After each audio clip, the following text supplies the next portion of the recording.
ഒരു പഴയൊരു നമ്മുടെ കാതോരത്തിൻ്റെ റെഫറൻസ് വെച്ച ഒരു ക്രൈം ത്രില്ലർ എടുത്തിരിക്കുകയാണ്.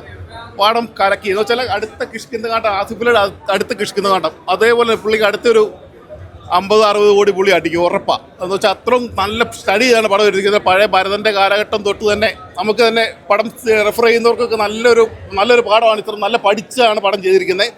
കിടിലം പടം കേട്ടോ. Crime thriller, crime mystery thriller, അടിപൊളി. ആസിഫ് അലി കലക്കി, അനശ്വര രാജൻ ഒക്കെ റോൾ ചെയ്തിരിക്കും. അനശ്വര ഉഗ്രൻ റോൾ ചെയ്തിരിക്കും കേട്ടോ കലക്കി.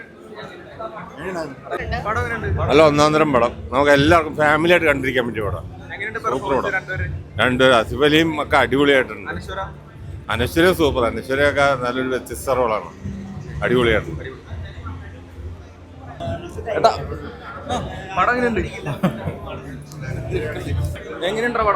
ഗംഭീരം എന്ന് തന്നെ പറയാം. ഇതൊരു നടന്ന സംഭവത്തെ ആസ്വദിക്കിയ സിനിമയാണ്.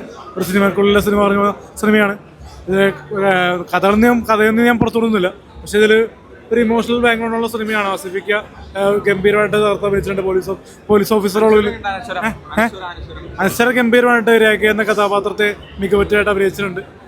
കരഞ്ഞുകൊണ്ടാണ് തിയേറ്ററിൽ നിന്ന് ഇറങ്ങുന്നത്. നല്ല ഇമോഷണലായി ടച്ച് ചെയ്തൊരു സിനിമ തന്നെയാണ്. പിന്നെ സിദ്ദിഖാണെങ്കിലും സ്റ്റാർ ഒരു 10-9 കൊടുക്കും.